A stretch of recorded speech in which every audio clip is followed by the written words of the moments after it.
Well, thank you very much, everyone. Got a very big day today. I want to start by saying that our love and prayers of every American continue to be with our fellow citizens who have lost a cherished friend or family member to the virus. Amidst our grief, we're making tremendous strides against this invisible enemy, thanks to our aggressive campaign against the virus and the extraordinary talent of our medical professionals. Our mortality rate remains roughly half of that of many other countries and one of the lowest of any country in the world. And that's due to a lot of things, but our medical professionals have been incredible. Since we announced our guidelines on opening up America, as we call it, we say opening up America, and we add the word again. I think we can add the word probably again, but that's what it is. We're opening up America again. 20 states representing 40% of the U.S. population have announced that they are making plans and preparations to safely restart their economies in the very near future. So that's 20 states. It's about 40% of our country. They're moving along pretty quickly. 3 announced today, as you know. And they're going to be doing it safely. They're going to be doing it with tremendous passion. They want to get back to work. The country wants to get back to work. A short time ago, the Senate passed the Paycheck Protection Program and Healthcare Enhancement Act with additional funding for the Paycheck Protection Program, hospitals, and testing. A lot of money for all of them, especially for our workers and our small businesses. My administration has worked aggressively with Congress to negotiate this critical $482 billion funding package. We reached a deal that includes $382 billion in crucial small business support to keep workers on the payroll, $75 billion to aid hospitals, which really need the aid, and very badly, very proud of that, and $25 billion to support coronavirus testing efforts. I urge the House to pass the bill, and they're going to be voting on it, I imagine, very, very soon. I think while we're here, and so he's a very busy man, as you know, Secretary Mnuchin, he's going to be running back, so I thought we'll talk about that now, and we'll take a couple of questions on that, and then he can go and start phase 4 as the ink is drying. Probably they'll be voting tomorrow in the House, but shortly, and I think we have tremendous support. So, Steve, please come up, say a few words. Steve? Yeah. Thank you, Mr. President, and thank you for all your work with us to get this passed. I'd especially like to thank Mitch McConnell and Chuck Schumer and the entire Senate for passing this. I'd also like to thank Kevin McCarthy and Nancy Pelosi, who have been working with us round the clock as well, and our Chief of Staff, Mark Meadows, who was also very instrumental in this. Let me just comment. We've had tremendous support for the PPP. This gives us another $310 billion for the PPP. We look forward to the House passing this tomorrow and being up and running quickly after that. This also gives us $50 billion for disaster loans, EIDL loans, that will allow the SBA to make $300 billion of disaster loans, all for small businesses. Also allows us, as the President said, more money to hospitals and unprecedented amount of money for testing. And again, I think we understand hospitals, not only the hospitals that have been impacted by coronavirus, but more importantly, many hospitals that have been shut down, and making sure that the doctors and nurses get money. Now, let me make just one more comment on the program. We have over 1 million companies that have received this with less than 10 workers. So there is very broad participation in really small business. I will comment, there have been some big businesses that have taken these loans. I was pleased to see that Shake Shack returned the money. We will be putting out some FAQs. There is a certification that people are making, And I ask people, just make sure the intent of this was for business that needed the money. We'll put out an FAQ. But again, the intent of this money was not for big public companies that have access to capital. And not for Harvard, you might say. So, Mr. Secretary, are you going to request that those other companies, because obviously Shake Shack was not alone in being a big company that got money in this, are you going to be I'm asking? going to request. You're going to ask them I'm to gonna request. return that money? Yep. Yeah, Harvard's going to pay back the money, and they shouldn't be taking it. So Harvard's going to. You have a number of, I'm not going to mention any other names, but when I saw Harvard, they have one of the largest endowments anywhere in the country, maybe in the world, I guess, and they're going to pay back that money. And I just want to clarify, They shouldn't have because taken certain people on the PPP may have not been clear in understanding the certification. So we will give people the benefit of the doubt. We're going to put an FAQ out, explain the certification. If you pay back the loan right away, you won't have liability to the SBA and to Treasury. But there are severe consequences for people who don't attest properly to this certification. And again, we want to make sure this money is available to small businesses that need it, people who have invested their entire life savings. We appreciate what's going on, and they're hiring people back. And how are you going to ensure that those small businesses, those small restaurants, cafes, bars, who did not get the money last time around are going to get it this time? Well, as I said, there are a million of these companies that did get it that are very small. We're working with the banks. We're extremely pleased that the small banks did great. 20% of the loans were made by banks of $1 billion and less, 60% by 20 billion and less, and the big banks also. We want everybody to participate. There's now a lot of money back in the program, and we look forward to all these small businesses getting access to funds. Brett, it's great to see you here. Thank you, Mr. Secretary. Do you estimate how long this is going to take? That other pot of money obviously went quickly. Do you assume this is going to go quickly as well? Well, let me just say, we're pleased with the success of this program and how quickly this got up operationally. We've put out more money in these SBA loans than in the last 10 years of SBA. So I want to thank all the banks that have worked really hard. We knew that when we passed this originally, if there was full takeout, we wouldn't have enough money.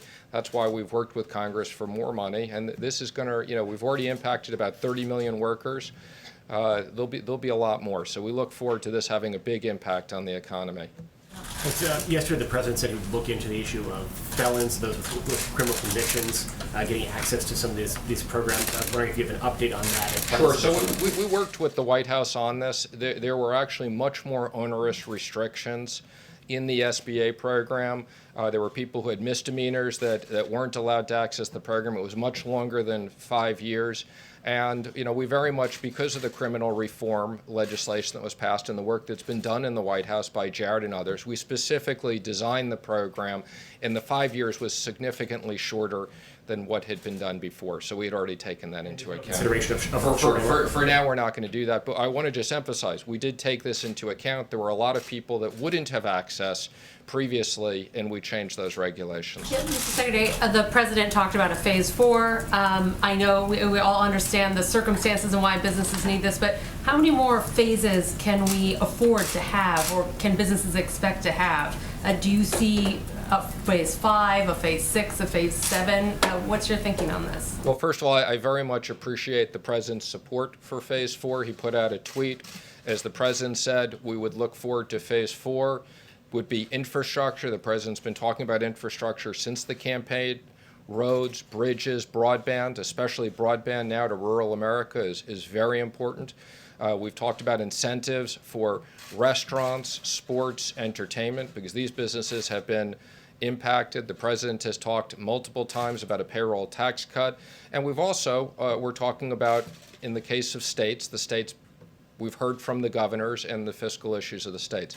I think phase 4 will most likely be what we need. I think based upon what we're seeing and the reopening of the economy and the amount of money we're putting in and working with the Federal Reserve on 13.3, I think you're going to see a lot of liquidity, and we look forward to business rebounding, especially later this summer. Just real quick to follow up, and the PPP program, is this the last tranche of money you think you're going to need for small businesses? We would expect this is the last tranche, but obviously we can always reconsider that. But this is a lot of money going out. Again, let me just be clear. it's another $310 billion here and another $300 billion of loans. That's over $600 billion putting into small businesses, which are the backbone of the economy, 50% of the private payroll. How much do you think Phase 4 will cost? And it will include all of those things? It'd be payroll, premature tax? for us to comment what the cost is. We'll work with Congress on that, and we'll consider it. Infrastructure and Infrastructure payroll, could be a big investment. That's going to be, Size of the taxpayer dollars that are going out the door, you fellows come to a different way of thinking about the need for oversight, independent oversight on behalf of the taxpayer. We have independent oversight. We supported in the last legislation. Let me be very clear. We have a new inspector general. The president has already picked someone for that position. We look forward to the person being confirmed. We have an oversight committee of Congress that many of them have already been appointed. And let me just say, we put up last week for full transparency. We had no obligation to do this. We put up, you can go to treasury.gov, full transparency on the money that had been sent out on the PPP across states, showing all the big lenders, how it was distributed. No one lender did more than 4%, showed the businesses. So again, the president and I very much believe in full transparency. We're spending a lot of money, and we want to make sure that it's done effectively and fairly. Secretary, thank you. You started by thanking the leaders in the House and the Senate. Can you tell us more about how easy or hard it was to deal with both sides? Well, we've been working around the clock. I think there's been very good bipartisan support to get this done. The Congress is coming together, understanding the importance of this, and we've been working around the clock for days. So this is important legislation. It was a lot. We spoke to a lot of people. Mark Meadows has been fantastic, as I said. It's great to have him here in the White House. I couldn't have done this without him working on this with me, and the president and vice president have been available to us around the clock. So this was a big team effort. Collaboration of the Democrats? Absolutely. We couldn't have done this today without unanimous consent and the Democrats being on board, and we look forward to this being passed on a bipartisan basis tomorrow. This is a real example of the country coming together to fight this virus. What is your best understanding of what Mitch McConnell wants from an infrastructure package? Again, I think we're not at the point of designing that. Like every other bill, we will work with senators on both sides on a bipartisan basis. I can tell you there's a lot of support, particularly for things like broadband and especially what's going on today. But the president has talked about, I was on the campaign with the president, we've been talking about bridges and tunnels and rebuilding this country for years. So the president wants to make a big investment in this. What does Mitch McConnell? Mr. Secretary, what will we see the $17 billion portion of CARES reserved for companies deemed critical for national security? And also, will oil companies fit into that at all, per the president's tweet? So we're in the process of putting out guidance. That part was really designed for national security companies that are either major suppliers to the Department of Defense or companies that have top secret clearance. So that national security provision was very clear when we did that. The president has asked me to work with the Secretary of Energy. Obviously, the energy business is very important to us. This has national security issues, but different. And we look forward to both looking at what existing capabilities we have, and that will be something we may need to go back to Congress and get additional funding for. Similar to the airplane or airline bailout at all, or with that different? Completely different situation. I mean, what you have with the airlines is, we had a very, very good airline industry. Because of the virus, they basically shut down. We have a situation now with the oil business, partially because of the virus, for less demand, but partially also because of too much supply. But, the president is determined. We want to maintain our energy independence, and the president has asked me to look at all of our options, and we're doing that. Obviously, it's a pretty extraordinary situation where you saw the front month of oil futures trade negative.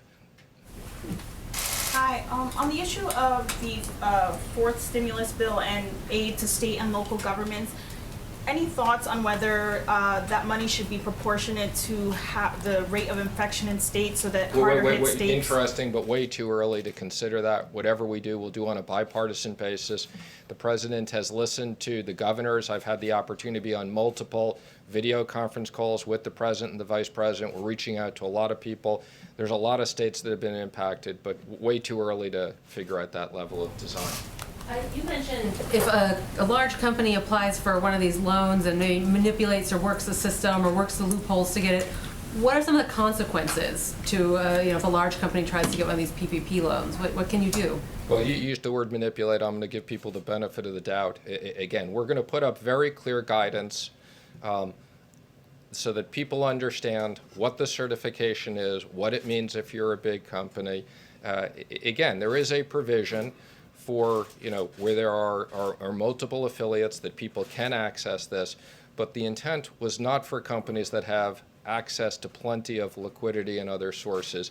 And again, if to the extent these companies didn't understand this and they repay the loans, that will be okay. And if not, there'll be potentially other consequences. Can you talk about what those consequences could be? Again, you can look at the certifications. They're quite significant.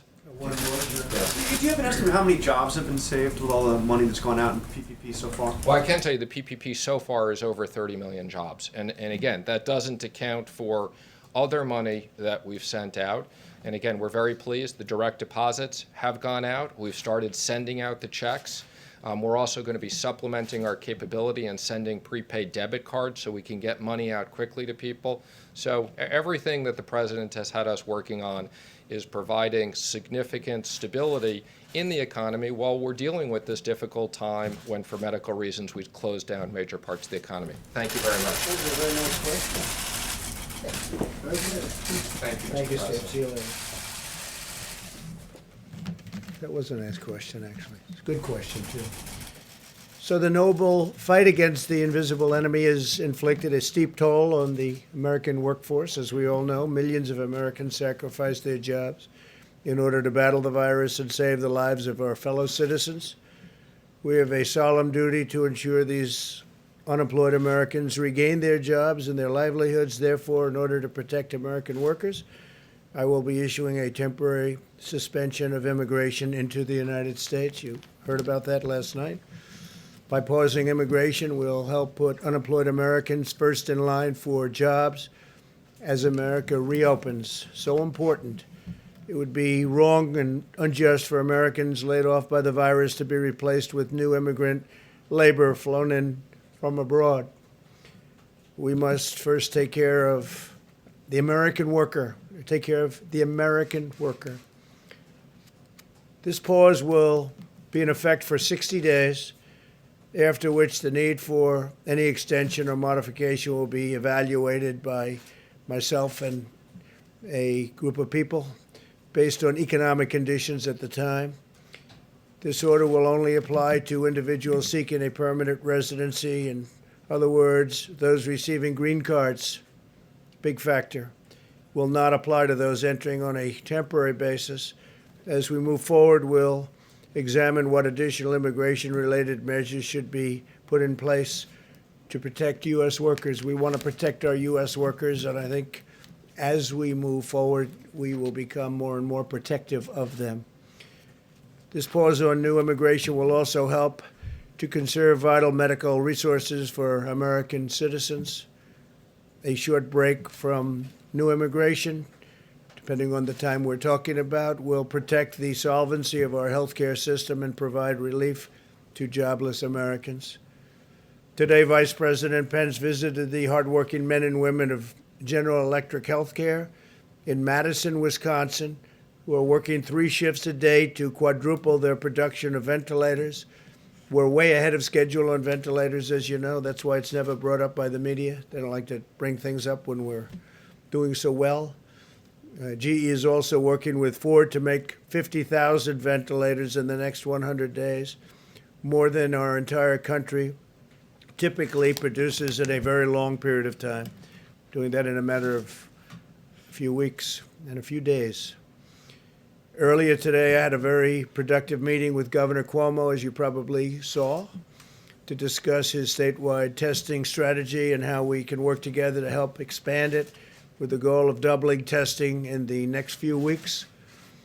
And New York State will be continuing to control the testing of their citizens and will also manage their state and local laboratories. They have a lot of great laboratories there, more than anybody would ever have known, frankly. The federal government will work along with the state on the national manufacturers and distributors.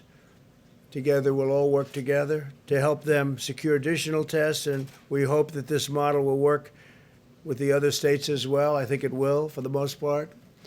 New York has a lot of very exceptional laboratories, but most of the states do. You saw the chart yesterday. Most of the states do.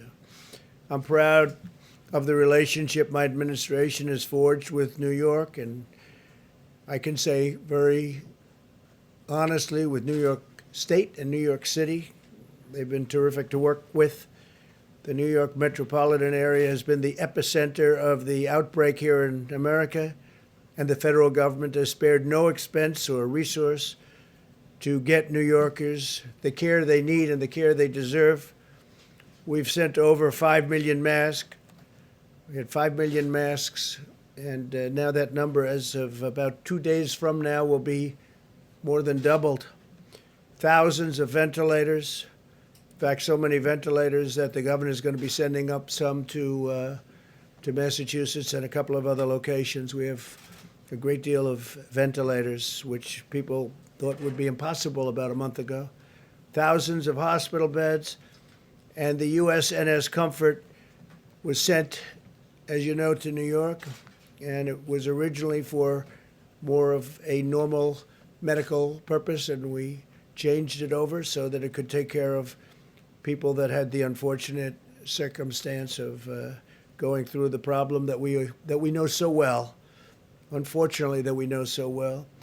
I said from the beginning that no American who needs a ventilator would be denied a ventilator, and we have kept that promise all over the United States. Think of that. Other countries are desperate for ventilators. They have many deaths because they don't have a ventilator. And I've asked Andrew if we could bring the Comfort back to its base in Virginia so that we can have it for other locations, and he said we would be able to do that. Javits Center has been a great help to them, but we'll be bringing the ship back at the earliest time, and we'll get it ready for its next mission, which will, I'm sure, be a very important one also. But it was an honor. They reconverted it after it got there into handling an event that they were not expecting to be handling. The FDA has now authorized more than 50 diagnostic tests, including, as of late last night, the first test that a patient can take home. He can take it at home, and it's highly accurate. LabCorp intends to make the home collection kits available to consumers in most states with a doctor's order in the coming weeks. We also have 4 different antibody tests already authorized. Tests will help identify individuals who can donate convalescent plasma, thus providing potentially life-saving antibodies to American patients. Dr. Hahn will be providing you with an update on these developments in a few moments. He's done a great job at the FDA. We continue to gain ground in the war against the unseen enemy, and I see light at the end of the tunnel. I actually see a lot of light at the end of the tunnel. And we're starting the process. We're starting a very, very powerful, important process. You see that people are getting very anxious. They want to get going. They want to get back to their jobs. They want to make money. They want to take care of their families. So the light is getting brighter and brighter every day. And with that, if I could, I'll ask Dr. Birx to come up, and then Dr. Hahn. Thank you very much.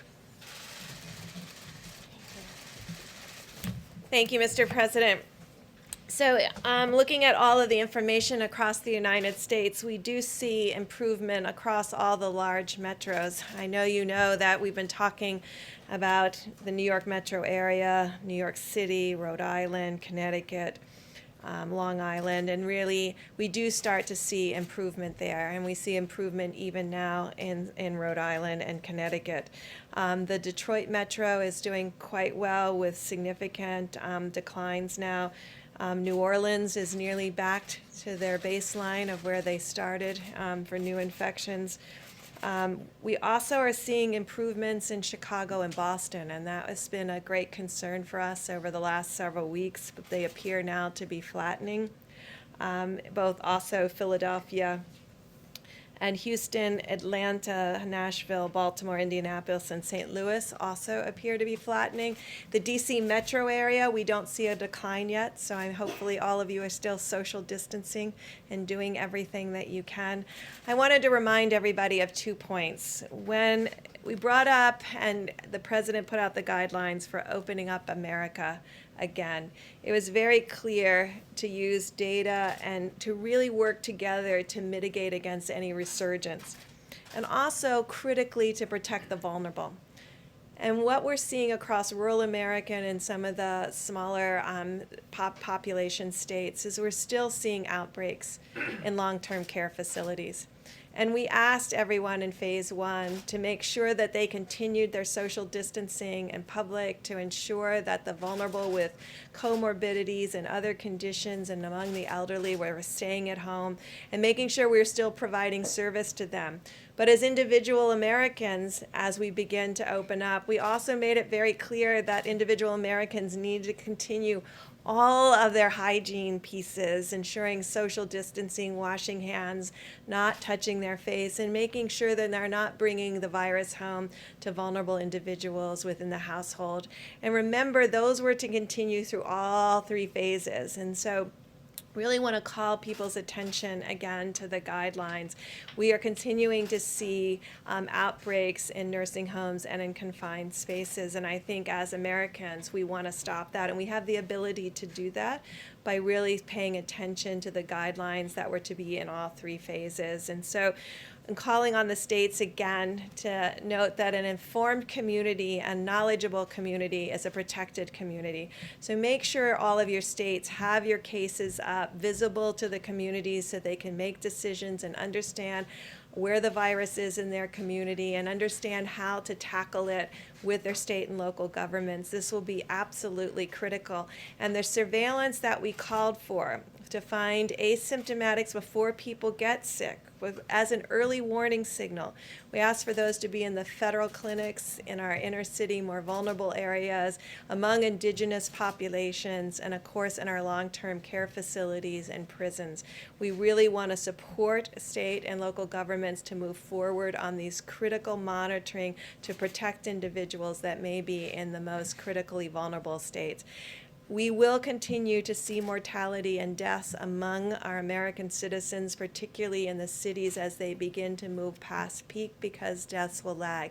And so we really need to continue to unite and really, really, really support our healthcare providers who are still on the front lines. They have been on the front lines now for weeks and weeks and weeks. And so no matter what city they have been in, they have not seen the relief that we've been able to talk about at the light at the end of the tunnel because of the delay in hospitalizations and deaths. So to our healthcare providers, to our respiratory therapists, and to everyone in the labs, thank you for the work that you're doing to protect Americans and give us one of the lowest mortality rates in the entire world. Thank you. Thank you very much.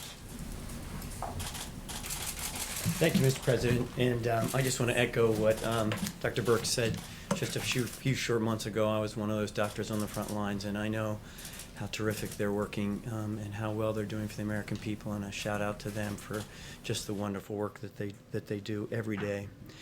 So President Trump asked the FDA to remove all unnecessary barriers that were in place to help with the development of both diagnostics and therapeutics, and we have done that.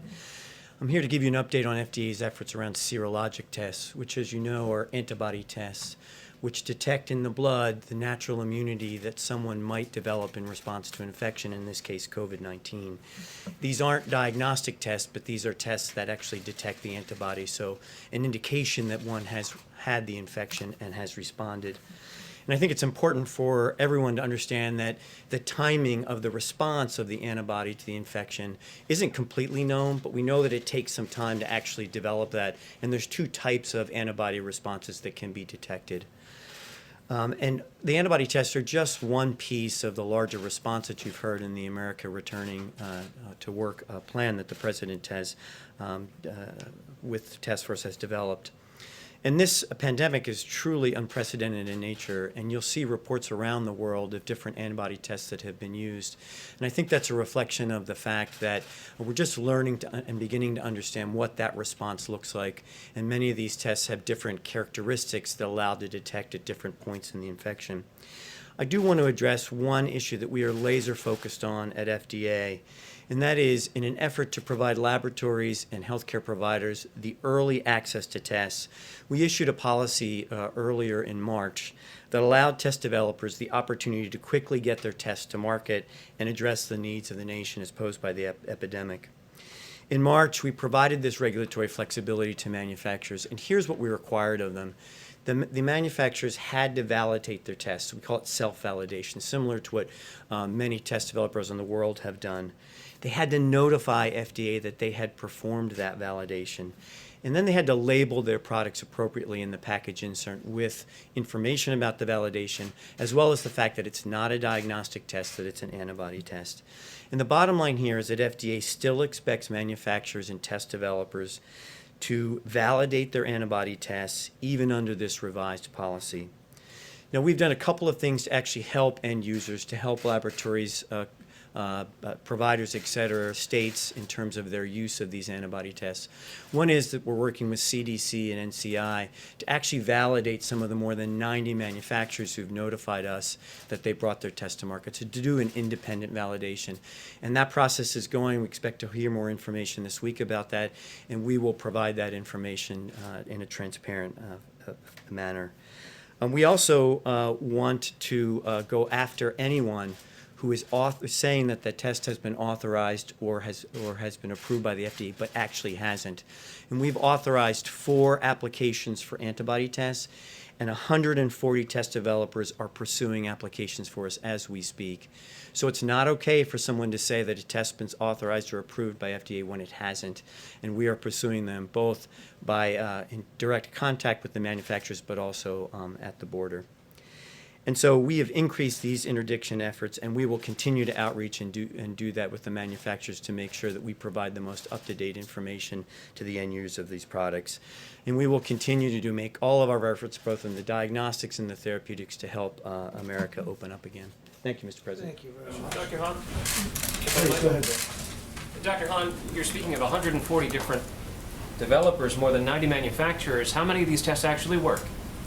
So as I mentioned, the 90 that have come forward and said they're marketing in the U.S., they are required by us to have self-validation, and they're required to label that appropriately in their package insert. And they also said that what we're doing is we're working with folks around the country, but here at home at the U.S. government with the NCI and CDC to validate some of those tests that have come forward to us. So we're actually doing some independent validation. So far? So we don't have those results yet. I expect to have more results this week, but we will be transparent about those results because I think it's very important. And your question is superb in that if someone wants to use a test that's come to market, really it's important to read the information that's in the package insert, but often in some of those cases it's also important for the independent labs to do the validation also. And you may have seen reports in the press of labs around the country that have done that. We've actually reached out to them, many academics, and we will be including that information in the information that we generate as well to provide to the American people. Well, we have you here. There was a study out of the VA today on hydroxychloroquine that found a higher mortality rate compared to those who got standard of care. And I know this isn't a large-scale clinical trial, but since this drug is out there and people are using it, can you give some takeaways from that study? Did that change your thinking at all on hydroxychloroquine? So this study is a small retrospective study at the VA, and similar to the data we talked about before with the French study, this is something that a doctor would need to consider as part of a decision in writing a prescription for hydroxychloroquine. And as I've mentioned from this podium and in other venues before, what FDA is going to require is data from clinical trials, randomized clinical trials, hydroxychloroquine placebo to actually make a definitive decision around safety and efficacy. But the preliminary data are helpful to providers and doctors. I want to ask them to incorporate the data as we have it come forward. And it's not definitive data. It doesn't help us make a decision from a regulatory point of view. But doctors should incorporate that in the decision making they make on a one-on-one basis. And just the timeline on the clinical trials and when we will be getting a readout of that data? So the good news is we have over 30 clinical trials. Now the settings are very different. They're in the outpatient setting, they're in the inpatient setting, and also I think very importantly in what we call the post-exposure prophylaxis, meaning if you're a healthcare worker or a frontline provider and you've been exposed to the virus, take the drug for a period of time to see if you can prevent the development of illness related to the virus. So all those trials are in progress and will probably be early summer before we get a readout. And Mr. President, if I can pick up on that. And all of these tests, I want to say, are in addition to the tests that we already have. And we have tested more people than anybody anywhere in the world by far, by very far. Mr. President, if Mike, I can. you have a question? Well, I think you wanted to follow up on the hydroxychloroquine. Hydroxychloroquine. I'm wondering if you're concerned, this VA study showed that actually more people died that used the drug that didn't. And I'm wondering if Governor Cuomo brought you back any results. No, we didn't discuss it, and I don't know of the report. Obviously, there have been some very good reports, and perhaps this one's not a good report, but we'll be looking at it. We'll have a comment on it. A panel of experts at the NIH is actually now recommending against the use of hydroxychloroquine in combination with Z-Pak, which is something you've Okay, well, we'll been take a look at recommending. that. I'm always willing to take a look. Brett? Another subject, you were signing of the executive order. When do you plan to do that? The executive order will be, it's being written now as we speak, probably tomorrow sometime. So will it have exemptions in there for We'll have certain? certain exemptions, because you're going to need certain exemptions, but we'll be notifying you tomorrow. We'll sign it most likely tomorrow, being drawn now and tonight. And it's something we have to have in this country. We have to have it. So for the people who say it doesn't track with opening up the country to shut down immigration across the board for companies that, and the pipeline that's already in place, what do you say to them? Well, I think it really does. I think it's very strong, obviously, and it's countrywide as opposed to specifically like China or some of the other ones that I've shut down. We're going to see, and you'll see a very accurate definition tomorrow after it's completed by the attorneys. Last thing for me, North Korea. What can you tell us about the status of Kim Jong-un? Well, these are reports that came out, and we don't know. We don't know. I've had a very good relationship with him. I wouldn't, I can only say this: I wish him well, because if he is in the kind of condition that the reports say, that the news is saying, that would be that's a very serious condition, as you know. But I wish him well. We've had a good relationship. I've said it, and I've said it many times. If somebody else were in this position, we would have been right now at war with North Korea. And we're not at war, and we're nowhere close to war with North Korea. So I just have to say to Kim Jong-un, I wish him very, good luck. Good luck. I mean, they came out with very, very serious medical reports. Nobody's confirmed that. It was CNN that came out. So when CNN comes out with a report, I don't place too much credence in it. Your meeting with Governor Cuomo, did he convince you of a need for expanded testing? Or Yeah, we had a great talk on testing, and we have an agreement, we have an understanding on testing. They have labs, tremendous labs, as you know, in New York, especially in the Manhattan area, but all over the state. And great medical schools and federal labs. So we have a very good understanding. We're going to do very significant testing. Not everybody wants to do such significant testing.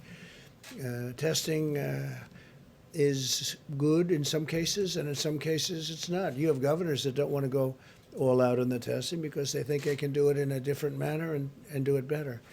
But we had a very good meeting today. The governor and I had a very good meeting. Is there more federal aid that can be used to help governors who want to expand testing? Because we keep hearing that all day long. We have Governors want more. $25 billion, and that's a tremendous amount of money. That's much far more money than, in my opinion, that we'll need.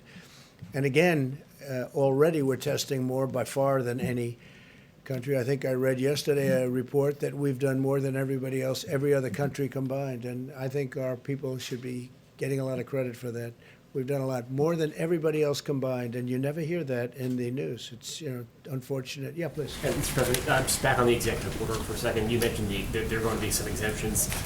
We're reporting right now that it only applies to employment, green cards for employment, but not for those for Well, it is immediate green family. cards, but we're going to be reporting on that later on. It might be tonight or tomorrow. We'll give you an exact report. You consider people who may be worried about the ability to bring immediate family members into this. No, I think it's been covered pretty accurately in this case. I think most people know what it is, and some people will be able to get in. We have to do that, obviously, even from a humane standpoint. But there'll be some people coming in. But it's a strong order. It's a strong order. It involves a big circle, as you know. Please. Are immigrants who are already in the country, are they at greater risk of deportation based on this order? I don't think so. They're not supposed to be here. You're saying they're here illegally? Is that what you're saying? Well, for example, if an immigrant is here for a court order, right, are they at risk of deportation Well, if a based court on order, this? then you have to go to court. So then the judge would make a determination as to whether or not they're going to be staying. But if they have a court order, they won't have to leave until they go through that process. So we'll see what happens. But with the court, and there are some with court orders, that means they have a trial coming up. Please.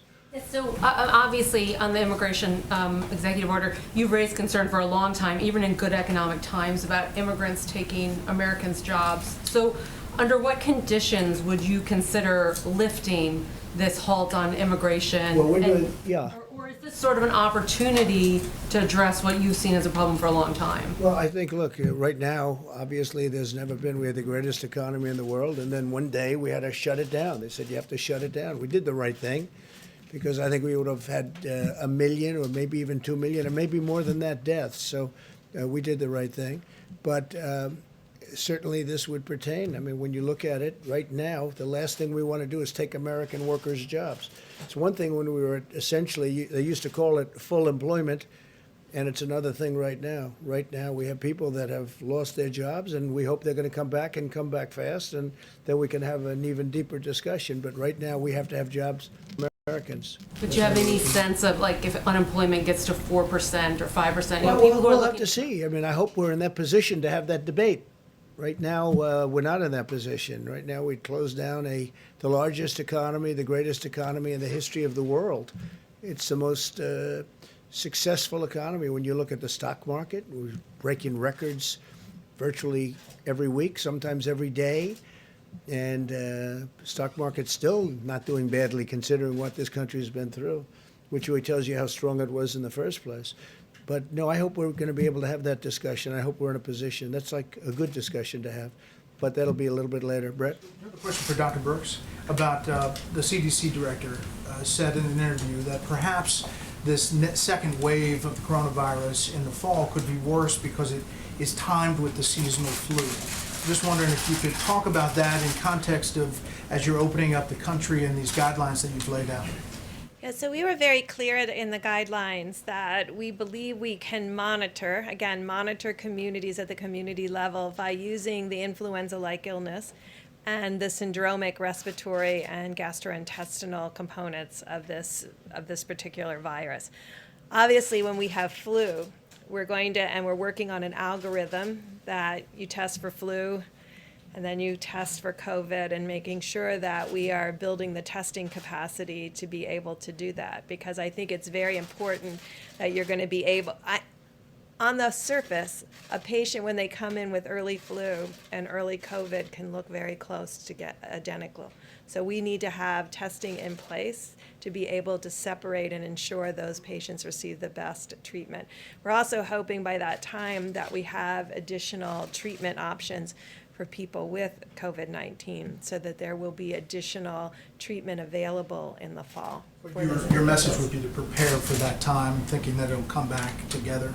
The president has made it clear that we have the emergency, which we have been working on, the opening up guidelines, and just like he talks about phase 4, he has us very much working on the next 60, 90, and for all on with fall, and that's why he's not stopped any of the ventilator orders.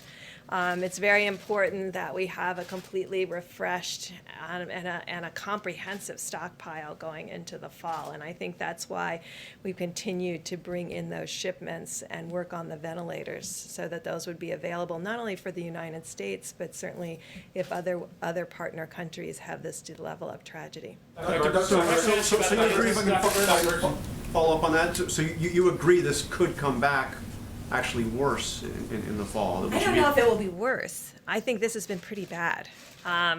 When you see what has happened in New York, that was very bad. I believe that we'll have early warning signals, both from our surveillance that we've been talking about on the vulnerable populations. We're going to continue that surveillance from now all the way through the fall to be able to give us that early warning signal. I think what we've learned is how good Americans are about immediately reverting to all of those issues that they need to do in order to ensure that they're protected and their families. And Mr. President, what do you say to the concerns like Georgia is opening up barber shops and bowling alleys and the like, and you saw Lindsey Graham is saying that he's concerned that Georgia may be going too far too fast and it could affect people in South Carolina. Obviously, people travel back and forth between states. How do you protect the people of South Carolina, for example, from a potentially bad decision by a governor in Georgia? So he's a very capable man. He knows what he's doing. He's done a very good job as governor, Georgia, and by the way, and South Carolina. Governor McMaster also. So you have two very capable people. We're going to find out. And in fact, I'm scheduled to speak to the governor of Georgia in a little while. But we'll find out. Graham's concern that what happens in Georgia can affect. Everybody It's 11 hours. Concern about what happens everywhere. I mean, we've got those concerns. And as far as coming back, if they do come back, and they could come back together with heavy on the flu and much lighter on, because I really believe we'll be able to put out the fires. You know, it's like fires, and we've learned a lot. You know, we've become very good at this. When you look at what's happening, when you look at the numbers coming down, a lot of states are in really great shape. You're going to see a lot of openings. But I'll be speaking to the governor of Georgia in a little while. Okay? Mr. President, so the American people need to be prepared for going back to social distancing, even if things relax over the summer, but come the fall, if the virus comes back in coincidence. Well, I could see them, and I'll speak for the doctor, and if you'd like either of you to say, but I would say that you keep away until this thing is gone. It's going to be gone at some point. It's going to be gone. And I would say you keep away and you do the social distancing until such time as you know it's gone. We'll know when that time is. Your executive orders to last for 60 days. How will you decide whether to extend it? Does it Well, I'll look at the depend on- economy. I'll see where we are with the economy, basically, and I think I'll have a very easy decision to make. I hope that the economy is going to be great by that time, but we'll see. But right now, in light of the fact that Americans are out of jobs, I can't be taken in. Roll it for another 60 days, or? Well, I could roll it for 30 days, or I could roll it for much more than 60 days. We'll have to take a look at the time, but we'll be looking at 60 days, and we'll see what it is. Yeah, in the back, please. And there is reporting that you... Under immigration order.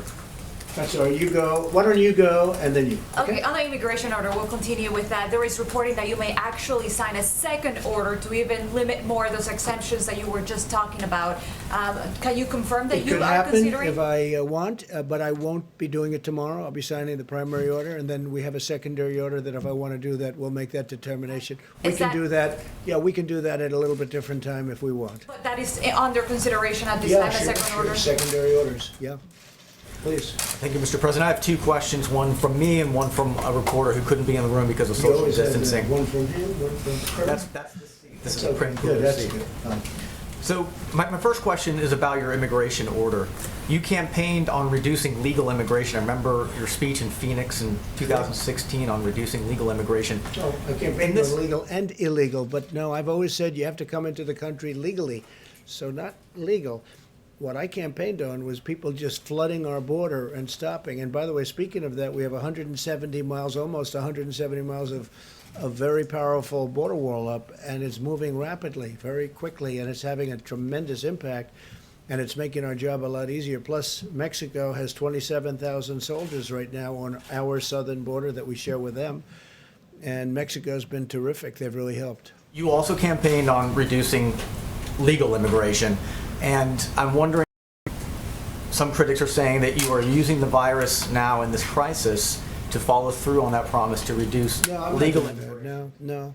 Well, I want people that are in this country, I want our citizens to get jobs. I don't want them to have competition. We have a very unusual situation where something came in that nobody has seen for many, many decades. Probably 1917 would be the closest analogy if you look at it, when you look at the contagion, the kind of contagion we're talking about. So, no, I'm not doing that at all. I want the American worker and our American citizens to be able to get jobs. I don't want them to compete right now. There's a big difference when we have a full economy, and frankly, where some of the companies, we have many companies moving in, where they need workers. That's a big difference between that and where all of a sudden a lot of people lose jobs. As you know, a lot of farmers rely on seasonal migrant workers that That's come in not on going the to be affected. The farmers will not be. That's an important point. The farmers will not be affected. Yeah, that's a very important point. I mean, it's a great point, actually. I'm glad you brought it up. No, the farmers will not be affected. Your They've had cases where they stopped everybody from coming in, and all the farmers went out of business. They were literally out of business. You remember that, Brett? It was not so long ago. But it's easy. It's easier to stop everything cold than it is to plan it so that the farmers have the people who've been working on those farms for many years, and that's what we're doing. No, the farmers will not be affected by this at all. If anything, we're going to make it easier, and we're doing a process that'll make it better for those workers to come in, to go to the farm where they've been for a long time. Now, for a question from a reporter who's out of the room, this is from the Washington Times, Tom Howell. Why hasn't the CDC, the federal government's main disease-fighting agency, had a more public-facing role amid the pandemic? It was holding regular media calls early on, but has not held one since early to mid-March. Well, I can't tell you that. The CDC has been terrific. We've worked with them very closely. They were very much involved, even in the border decision that I made last night. And the director's doing a good job. And we have always, whether it's Tony or Deborah or Steve, we have always a lot of people up. And certainly, as you've seen, the director's been here a lot, right? He's been here. He's been sitting here. He's been speaking a lot. No, CDC is very much involved in everything we've done. Well, Yeah, please. More calls. The director of the CDC said the protests against stay-at-home orders are not helpful. You've encouraged some of these protests. What are your thoughts on the CDC director saying that these protests are not a good idea? People, look, it's not a question of helpful or not. People want to get back to work. And I've watched some of the protests, not in great detail, but I've seen that, and they're separated. There's a lot of space in between. I mean, they're watching, believe it or not, they're doing social distancing, if you can believe it. And they are, and they're protesting, but the groups I've seen have been very much spread out. So I think that's good. Look, people, they want to get back to work. They got to make a living. They have to take care of their family. They don't want to do this. It's, unfortunate, maybe one way or the other. Both are unfortunate. But you have a lot of people out there that are anxious to get back. Yeah, please. Surveys seem to be indicating that people are actually more concerned. More people are concerned about the virus spread. They don't want to go out. Yeah. They don't want to go to work. They don't want to go outside. They're two groups. They're big groups, both of them. So my question is, what good is it for these businesses that would reopen if the customers are Well, afraid at to the go outside? same time, we have to build back our country, and I'm going to make our country bigger and better and stronger, and we have to get started. There's a big difference, though, because people have really been through a lot, and they understand what to do now. Before, nobody had ever heard of a thing like this. Wouldn't you say? I mean, nobody ever heard of a thing like this. Distancing, social distancing, what does that mean? Washing your hands every 15 minutes, what does that mean? I mean, people had never seen or heard about anything like this. Now they really are. They've not only have they done it, but they've done a good job of it. But you have people, you can't break the country. At some point, you have to go back. Now, hopefully the governors are going to do, because I want the governors, and I've always wanted that. You could call it federalism, you can call it whatever you want. But the governors, I want them to do it. If we see them doing something we don't like, we'll stop it very quickly. But they're doing a good job. They're being careful. Some of the governors, frankly, they're in a position where they can do it sooner or they can do it a little bit later, and that's okay. But people, they don't want to, they need money. They need help. We're going to lose, and we can't break our country over this. We can't do it. We have to get going. With that being said, some are going to go soon and some are not. Yeah, in the back, please. If I might just, pardon me, hair salons, nail salons, tattoo parlors. Dr. Birx, can you weigh in on this? Because the people of Atlanta want to hear from you as well, as much as they want to hear from their governor and from you, Mr. President. I think it's fine. How do you safely hair salons and nail salons and tattoo parlors where people inherently, this is in Georgia, where people have to inherently be close together? I think what I've been trying to communicate over the last several days is it's really important that the governors and mayors communicate critical information to their communities and show very clearly the data. Remember, we wanted this data and evidence-based, the data that they utilize to make decisions and the data that the mayors should use in each of the communities, because it will have to be on a community-by-community opening, because there are different communities in different places, even in Georgia. And so I believe people in Atlanta would understand that if their cases are not going down, that they need to continue to do everything that we said: social distancing, washing your hands, wearing a mask in public. So if there's a way that people can social distance and do those things, then they can do those things. I don't know how, but people are very creative. So I'm not going to prejudge, but we have told people very clearly, and the President guidelines made it very clear about the expectations of phase one. And remember, phase one also included social distancing in restaurants, social distancing in every place that was entertainment, and keeping your own individual social groups to less than 10. I mean, we've been very clear in the guidelines, and I think it's up to the governors and mayors to ensure that they're following the best they can each of those phases to make sure that both the public is completely protected. But the governors and mayors also need to communicate very clearly on the data that was used for decision making and make that transparent and available to their communities. It seems clear that and it also depends, as an example that you just gave, are they doing testing before they go in? We have to find that out. That's why I'm speaking to the governor a little while, and I'll be asking him those questions. Please, go ahead. Thank you, Mr. President. Just trying to get a sense of what you have left in the toolbox as it relates to oil. You hashed out the deal with OPEC Plus. You've ordered for purchases into the SPR. I mean, what else can be done? Well, the biggest thing in the toolbox is to get our country open. That's by far the biggest thing there is. If we can open pretty well, and I think we're going to, over a period of time, piece by piece, puzzle, remember? If we can open well, I think that's your biggest part by far. That's where the engine is, more important than any other thing that we can work on. Please, go ahead. Thank you, Mr. President.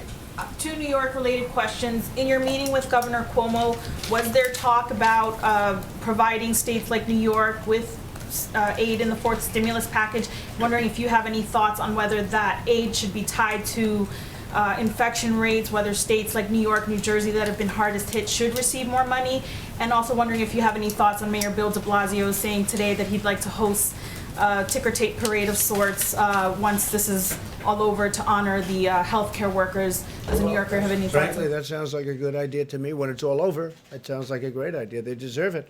They're warriors. They've done an incredible job. We mentioned briefly the state aid. We talked about that, Governor Cuomo and myself, and I agree with him on that. And I think most Republicans agree too, and Democrats. And that's part of phase 4. And I think infrastructure is going to be a big part. We have to rebuild our country. I mean, you take a look where we spend, and we go over this all the time, but $8 trillion in the Middle East. We want to rebuild our country. And that means our bridges, our tunnels, even schools. We're doing something with schools. We have to do our roadways. That what's happened. We spend so much money on other countries that they don't appreciate it. Okay? They don't appreciate it. We're going to spend money now on our country, and it's going to be our jobs, and it's going to be our equipment. It's going to be made. Much of it is going to be made here. Hopefully, at some point, all of it's going to be made here. John?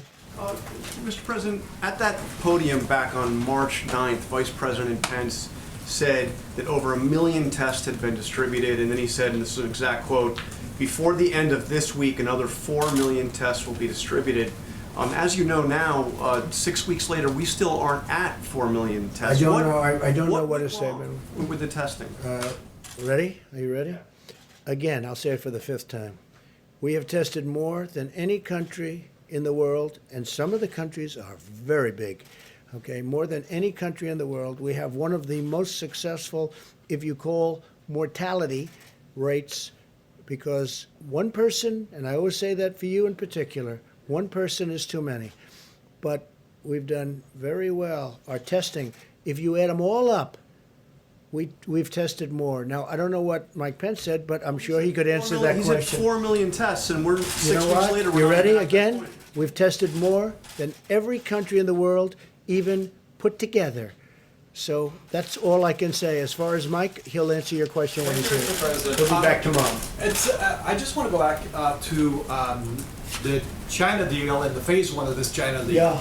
The flight ban is still in place. How confident are you that the Chinese are not going to invoke the natural disaster clause to just wait before getting into their... Well, we're going to see. Look, there's nobody ever been tougher on China than me.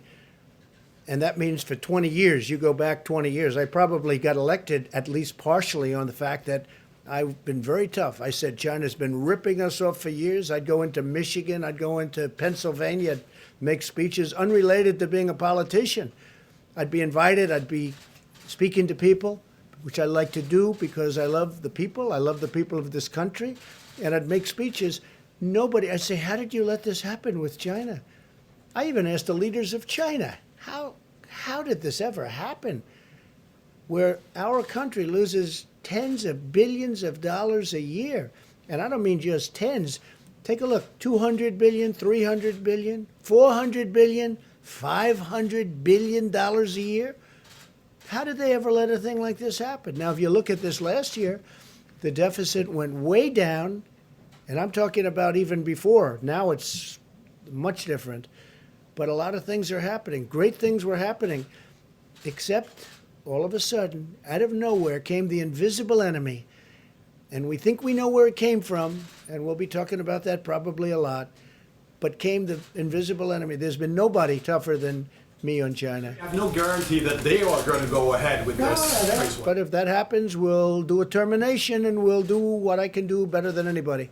Yeah, please. Mr. President, on China, have U.S. intelligence analysts told you that they think that the virus escaped from a Chinese research lab, that it was an... Well, I can't tell you that. Have U.S. intelligence agents told me? I mean, what kind of a question is that? Do you feel I can't. confident that- Do you want me to tell you? Oh, let me tell you what they told me.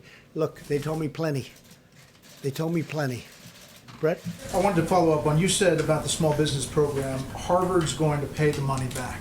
How confident are you that you can claw back money from Well, I'm places going to like have to look. Harvard? I don't like when Harvard, that has, I think, a $40 billion endowment or some incredible amount of money, that Harvard gets this money.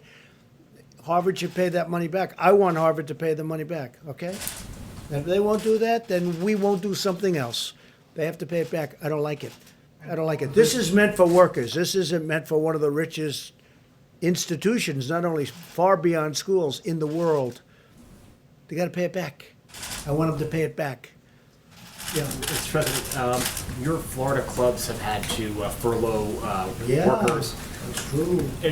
Have you thought about asking your family members to maybe keep some of those workers on the payroll to help instead of sending them to the federal government? We've seen other companies do that. Yeah, in Doral, you're not allowed to have the golf courses open. You can't have the clubs open. You can't have anything. It's a big hotel and resort. And I think there's probably 750 people. So you can't have anything open. And you say, what are we going to do? Have full payroll and have the whole place with, there's no income coming in. First of all, everyone's home, and they're supposed to be. Second of all, in Florida, you can't use golf courses. That one I'm not sure I agree with. You have parks and golf courses where you have open space, but that's what it is. So I have others also. Then I have others in different states. I have a lot of different properties. But again, my children run them, and I love my children, and I wish them well. I look forward to comparing my numbers to my children's numbers. I think I'll do better. You haven't thought about asking them to You keep understand that? Well, the closed property is like, you have to close them up, and then hopefully when things get better, we'll just open it up. But you can't have, many hundreds of employees standing around doing nothing. There's no customer. You're not allowed to have a customer. So in some places it's very strict. New Jersey is strict. New York is strict. and you have to do what you have to do. And it's too bad. I feel so badly when I see that. I think that it's a tough policy, but I go by whatever the policy. That's a state policy in the case of Florida. You've communicated regularly with Kim Jong-un, the North Korean leader. Are you going to try to reach out to him to check on his condition? Well, I may, but I just hope he's doing fine. I mean, I've had a very good relationship with Kim Jong-un, and that's to the benefit of the country. That's not a bad thing. That's a good thing. And I'd like to see him be well, and we'll see how he does. Again, I don't know that the reports are true. Do they have a line of succession as far as you know? I don't want to ask him that. I have asked him that, but it's not my purpose to tell you that, in all fairness. But, I hope he does well. Please. I'll follow up with Dr. Birx for a moment. Dr. Birx, if you don't mind, I just wanted to follow up on the question we were asking you about with social distancing in some of these states. With Georgia opening back up, things like tattoo parlors, getting a massage, social distancing, maybe there are some creative ways, but it seems very difficult to do social distancing. So do you have a message for people in Georgia who are soon going to have a choice about going to the hair salon or the nail salon or getting that tattoo if they're not 6 feet apart and they're not able to follow these social distancing guidelines? What's your message to people in a state like Georgia? Well, we made it very clear in a message to all of the American people with opening up America again, the criteria that we wanted states to follow. Those were careful criteria. There were only 6. They were carefully selected in conversations with epidemiologists around the world and with CDC to really pick things that people could understand and use platforms that people have utilized in the past.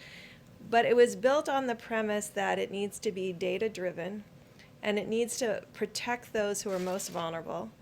And then it went through the phases, and the very first thing it says, in all phases, individuals need to continue to wash hands, protect the vulnerable, ensure the safety of others. But in phase 1, it made it clear that social distancing was absolutely key. And I think it's on the White House website, and we ask every American to read it and to use that as their guidelines. Now, we've also asked governors to create county-level information so that communities can see the information and understand why they may be different than a different county, so that it's very transparent and understandable.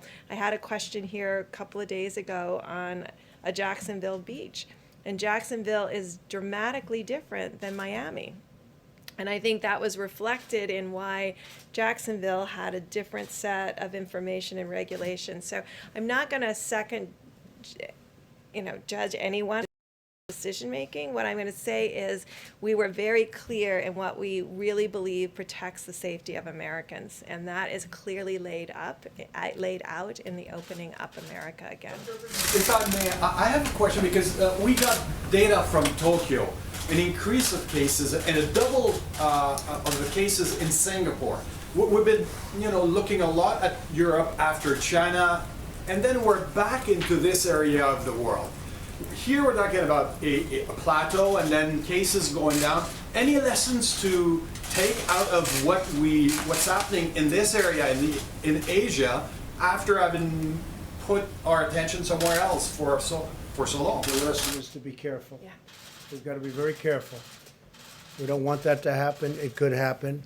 I think we'd stamp it out if it does happen. We're not going to be doing any mass closings, I hope. So I think we could, I call them some burning embers, and we put them out.